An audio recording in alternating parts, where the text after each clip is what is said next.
Hey folks, it is the Nutty Knife Guy. A little late on the video this week. Usually like to post on Sunday, but had a slight mishap. Got my hand caught in a car door and dislocated a couple of knuckles. It's on the mend, but I wasn't real sure about being able to get the jugs up on the war post so I could cut them. Still not sure about that, but I'm going to try. Now, got something a little different for you today. And I wasn't originally going to review this because it's just not what people on my channel normally like, I think, or come for. But I like it, and it's cool, and I wanted to share it. This is the Scuzzo Damascus Short Sword. As near as I can tell, this is actual Damascus and or pattern welded steel. As you can see, it's just beautiful. Beautiful. I'm going to make up a new word. Beautiful. Beautiful. And I don't usually I'm not a Damascus file. I'm not, most generally, I like stone washed or nice brushed satin, or brushed stainless finish over Damascus, but for this it works really well. It's got this basket weave handle, nice palm swell, so it does feel good in the hand. These fittings are brass and not stainless steel. Got my little high-tech tang detector, otherwise known as a magnet. This is a pretty strong magnet, and I don't think it's going to hold on through the scales, but I think you can tell it's sticking. Now if I bring it over here, and I get good contact with the tang here, so I'm reasonably sure it's not just a bolt holding this on, but I think it's actual tang, probably a rat tail, maybe a stick tang. Let's see, maybe yeah, I mean, you can tell, it won't go completely vertical, but you can tell you got a good tang here. Much lighter than it appears, but it seems good and sturdy. Now, as I said, I don't know if I'm going to call this a review as much as I just wanted to show you something I think is really cool, and I think that my brothers and sisters of the blade would appreciate. I am, however, going to put it to the post. And really hope I don't break it. This has no real bushcrafty value or camp value. It's too light and it's double-edged, so it's not going to be really work as a machete. Although I would dare say that in the late medieval period, possibly early Renaissance period, soldiers carrying one of these probably did use it for that purpose because it's what they had. But this thing really, this general type and classification were probably used if you were like an English longbowman and you were either out of arrows or the French knight was just too close to use your bow. You would go to your secondary, or if your spear was broken, you would go to your secondary. But it's too thin and too light, really, to do well as any kind of a camp tool. You could probably make it work. I mean, it is a cutting tool and it will cut. Now this came decently sharp. I did touch up the edge a little bit, or edges a little bit, because it is double-edged. It's like I said, I showed you the tang. It seems fairly solid. It's got a little bit of flex to the blade, but that's a good thing for this. And it's pretty. What really impressed me about this is the sheath it came with. Look at this leather sheath. See if I can get the light better on it. Look at that. This is nice thick leather, nicely stitched, even on the belt attachment. Stitched all the way around with nice thick thread and then stitched across. And then you have the loop, which also attaches quite nicely. And it also fits very well in this thing. As a matter of fact, I'm kind of hoping that this sheath gets broken in, because it fits so tightly that it takes a little bit of force to get it in there. But boy, when it's in there even without the strap.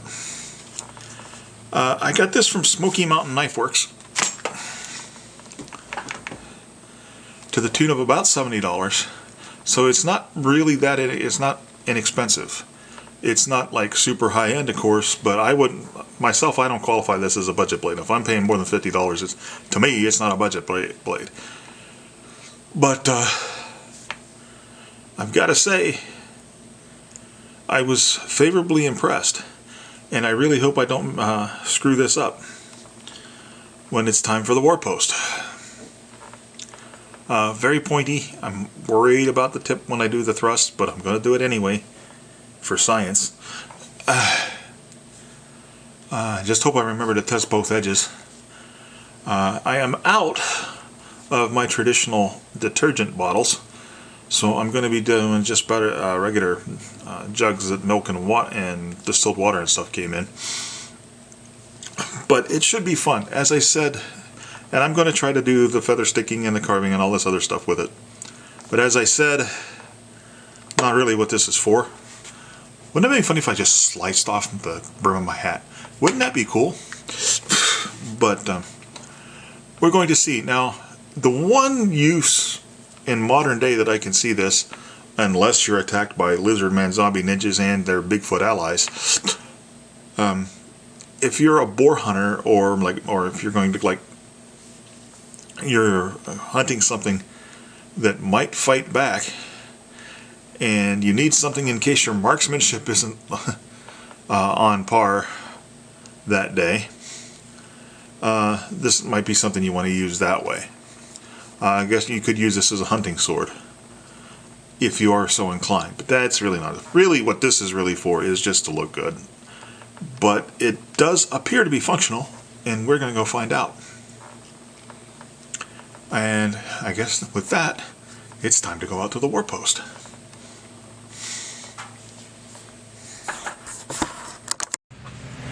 Okay, folks.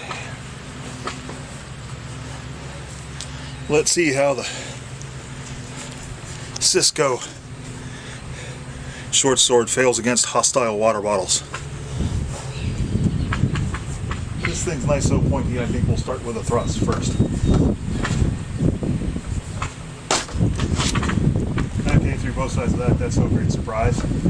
Okay, first one edge.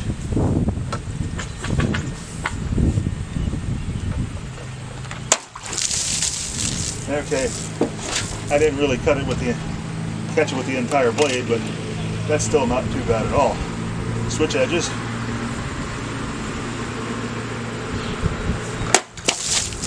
Okay, cleanly in half. No sweat whatsoever. Let's see if we can finish this one off. Yeah, that's just my lack of skill more than anything else. Yeah, there's just not enough water in there, and I think I'm getting my edge alignment screwed up. And I really don't want to hit this. But anyway, you get the idea. Nice and sharp. Okay, now let's get the, was all in frame? Let me go check to see if that was all in frame. That doesn't look like it's pointing right. I guess you saw that. Okay. Now, as with all double-edged implements, I'm worried about the point, so I am gonna worry about that first.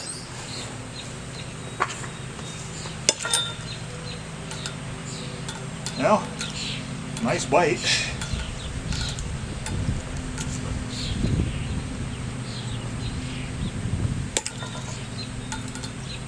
It's just got too much, it's too long to actually stick in there and hold by itself. That would be too much to expect. Okay, And the point has survived one more time.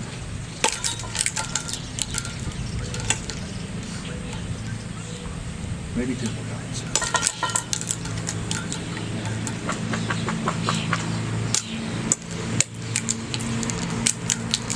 Okay, couldn't get out of there on that one. Okay, so that worked. And I'm going to get over here on this side so there's less chance of me smacking the metal part of the war post with my pretty sword.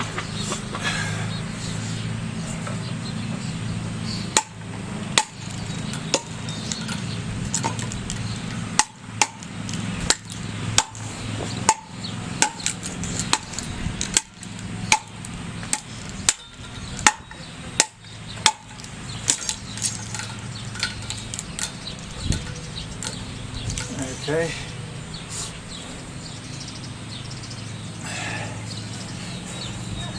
No damage. Let me check the... That just doesn't look right, but everything's in frame. Okay, some really good solid wax.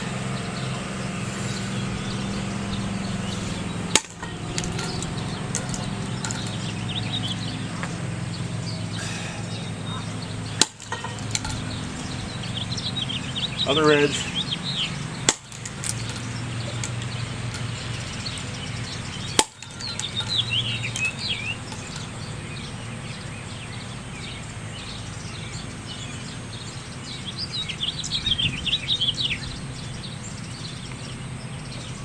Okay, you can say what you want about Cisco or Scuzzo or however you pronounce that company name and right edge, but this held up better than the buck 120 to all of that.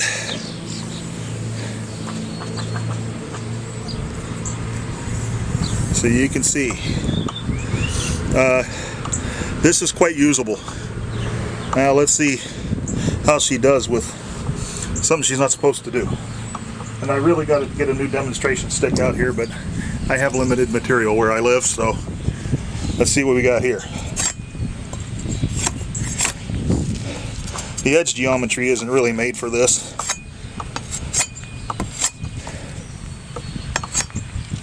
And I don't have any bark to strip, but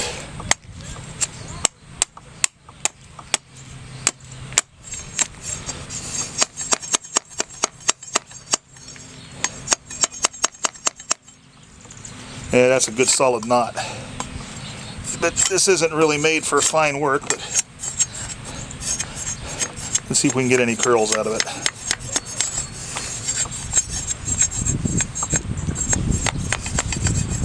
I'm not really good at this to begin with, and this bum paw isn't helping. I'm actually in considerable pain right now. I mean, you probably could do it with a better stick.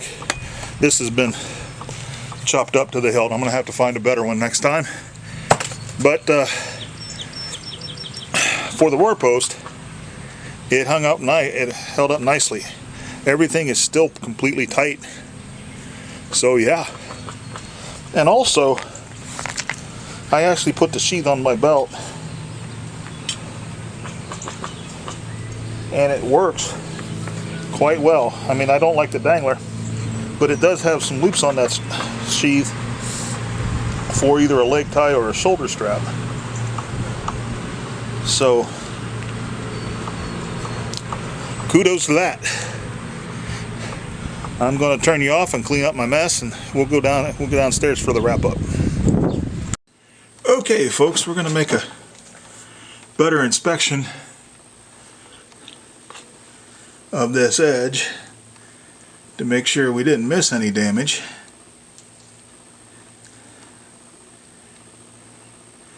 And there is no damage, even in the point, which is really impressive. I'm not hearing any rattling. Everything is tight. Okay, I love this thing. I think this is in the top 5 of my favorites in my collection. I've had this for about a month, and I wasn't sure I was going to review it because, like I said, it's not the typical thing that I do. but it was just too cool not to share. $70, and I would dare say that if this thing, the handle ever got wet, and it didn't, I didn't get any water on it, this might be a bit slippery, but it's got this fantastic palm swell here.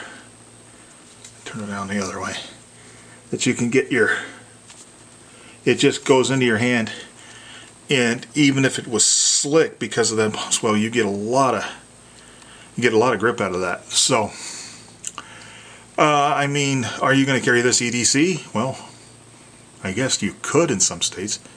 Technically, you could get away with it in Ohio, I think, but that would attract a lot of attention, I would think. But yeah, I mean, if you're like going after like water buffalo or wild boar, because we're starting to get more and more wild boar up here in Ohio, they're spreading. A lot of people going hunting with them. Those things are big and they tend to fight back. And if your marksmanship isn't what it should be that day, this could be a good way to get that boar off of you. So I mean, if you had to have a practical reason to have one of these things, which I obviously don't because I don't hunt wild boar, I mean, you could justify it that way, I suppose. But for, you know, if you don't want a gun in a house, or you're not allowed to have any gun in a house for personal protection and home defense, this would do you quite well. First of all, if someone's expecting to see a butcher knife or a baseball bat or something like this, and you drew this puppy out, that alone could get their attention. So I'm gonna see if I can get the whole thing in frame. So the Szco Damascus Short Sword. I gotta tell you, I really like this. I mean, the blade's not even scratched. Now, I did take a little bit of sandpaper down here and try to scratch off the Damascus pattern if it was scratchable. This one seems to do okay. And by the way, I am going to do a full retraction video. Well, at least not the whole video, but I'm going to do a retraction on the video on a Cisco Bowie knife that I did that was Damascus, that I said probably wasn't full Damascus. Do I have that handy? No, I don't right now. But I used this sandpaper and I thought that the finish had come off, but then I was looking at it again, and it's just the way the light was glaring off of that. It kind of obscured the pattern. So now I am not entirely sure it's not actual Damascus or pattern welded steel. Matter of fact, it looks like it might be. I was just looking at it wrong and I spoke prematurely. Probably next week I will actually show you that knife and eat a little humble pie there. But this one was never in doubt. It is light, it is thin, it slices like nobody's business. Great thing. If you're a collector and maybe you were more into historical historical type things, or HEMA, historical European martial arts, that's great. I'm not going to sit there and tell you it's going to be your utility knife or a camp knife or anything like that, because that's not.